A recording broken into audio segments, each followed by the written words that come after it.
when he looks in the mirror and realizes he doesn't know who the hell he's looking at anymore. Maybe you're there right now. Maybe you're standing at the line between the man the world told you to be and the man God created you to be. And today, I want to talk about this not at a surface level, but at a fucking soul level. See, there was a moment in my life about 13 years ago where I was looking in the mirror, my rear view mirror, because at that point I was homeless. I was sitting in my car night after night looking in the rear view mirror. And in that moment, I questioned everything about myself because I didn't even know who the fuck I was looking at anymore. See, the man I had been up until that point, I questioned every move I made. I didn't trust myself to lead. I was chasing love and success and validation in the world. And at the same time, I was losing myself in the process. And worst of all, I was molding a man to fit what I thought the world needed. So the world would choose me. So the world would accept me. So I could feel good enough in the world. And when I say world, yeah, the world was there, but it was mostly I was looking for love. I just wanted to be good enough to be loved. But here's the truth. The truth sucks. Sometimes. It sucks to hear, but it's beautiful to live in. When you abandon your masculine core, the world, they may clap for you. They may get excited because you're giving them exactly what you need. They're going to clap, but your soul is going to collapse. I was saying the right things. I was smiling at all the right people in all the right moments. Performing a version of manhood I thought she needed, they needed, and I needed to fit in. But it was a version of manhood that was built on sand. And eventually, I broke. I broke to a point where I couldn't even stand myself anymore. Not because I was weak, but because I had lived in so much dishonesty, I didn't even believe anyone when they told me they liked me. Because I knew who they liked wasn't who I was.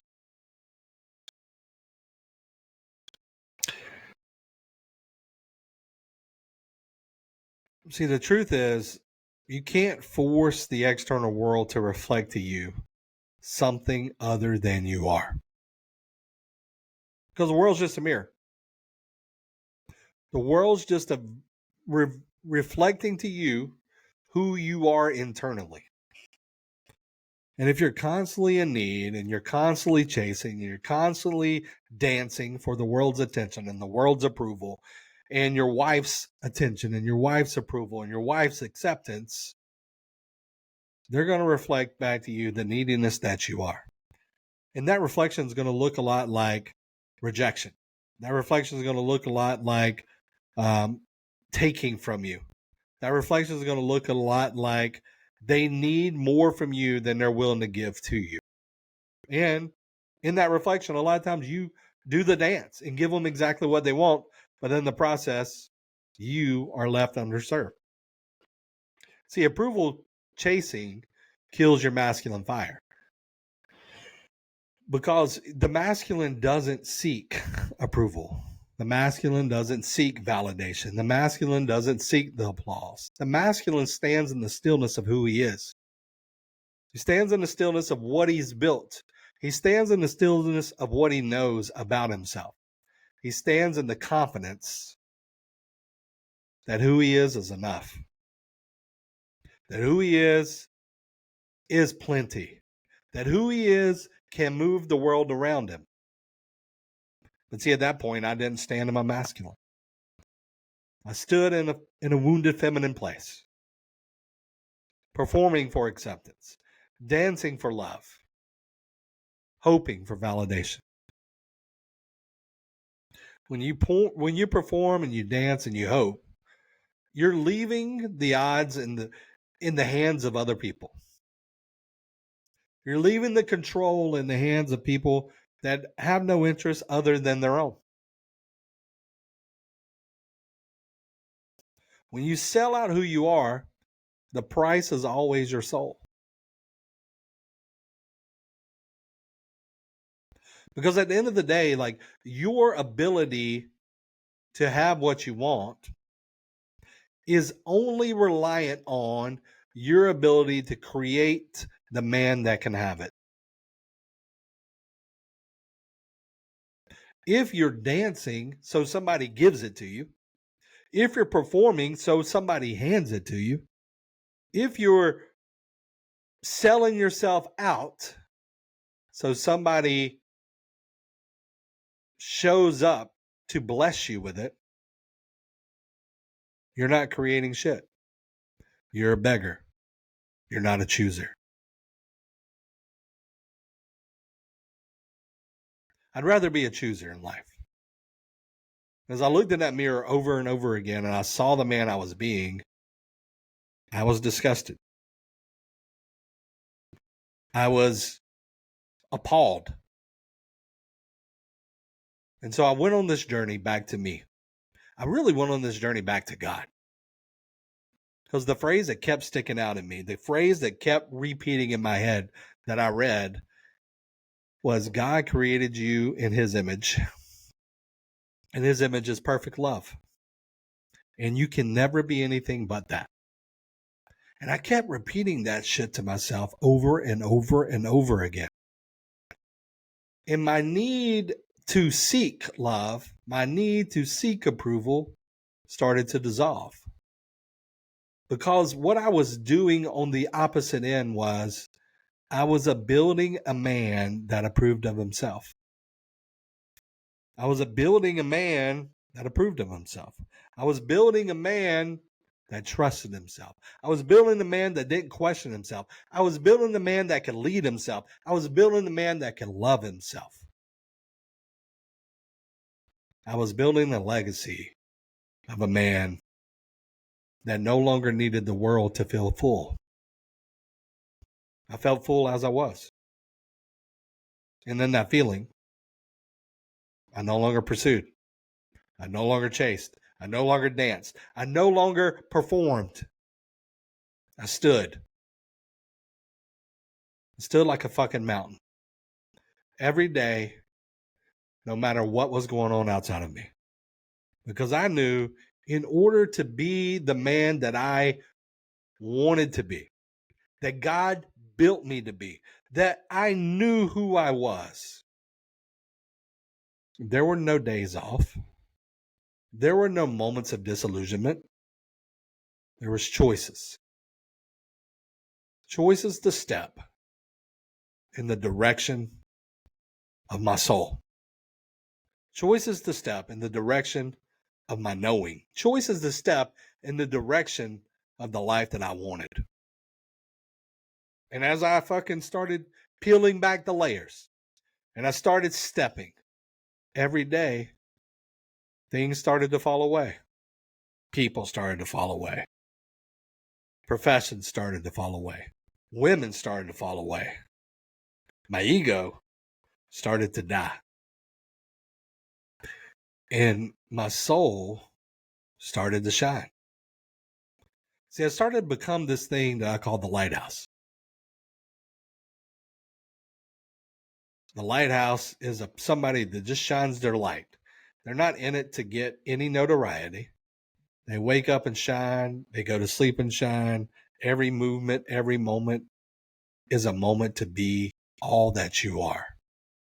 And in that, you give permission to the world to be all that they are. You're no longer seeking permission from them to be you. You're not seeking permission from them to be loved. You're not seeking permission from them to be validated or approved of. You already took care of that. You do it for yourself. And when you do it for yourself, you're no longer in need. You're no longer chasing. You're no longer pushing. You're open to receive. You're open to get. You're open to have. You're open to be. My brother, this is the journey from darkness into light. And where you are right now, looking in that mirror and questioning every fucking thing you've built, every move you make, this is the moment where you have a decision. If you feel lost, it's not a sign you're broken. It's a sign that's masked the cracking. And it's time to remember. You were not created to dance for attention. You're not created to beg for love.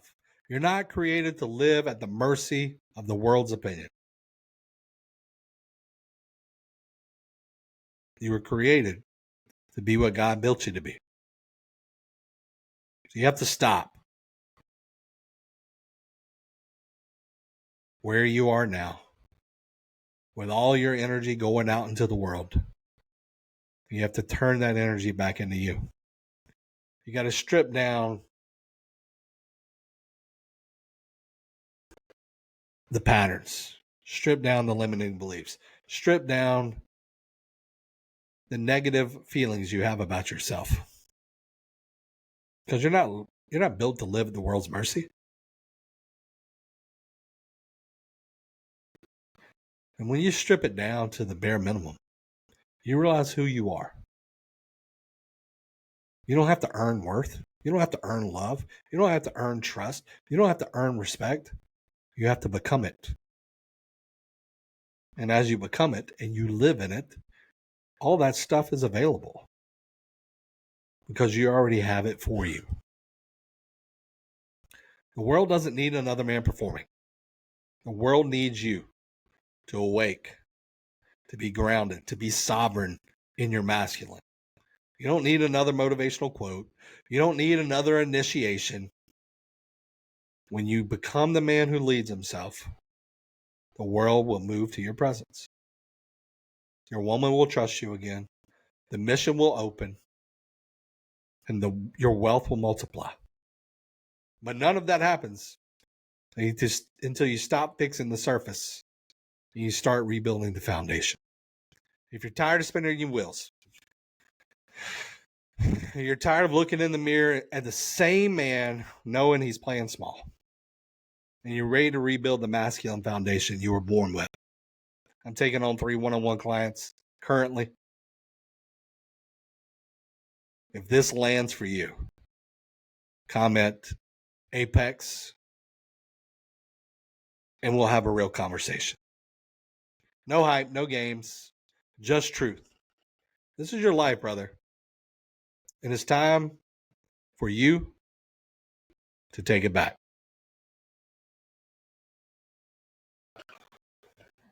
Woo!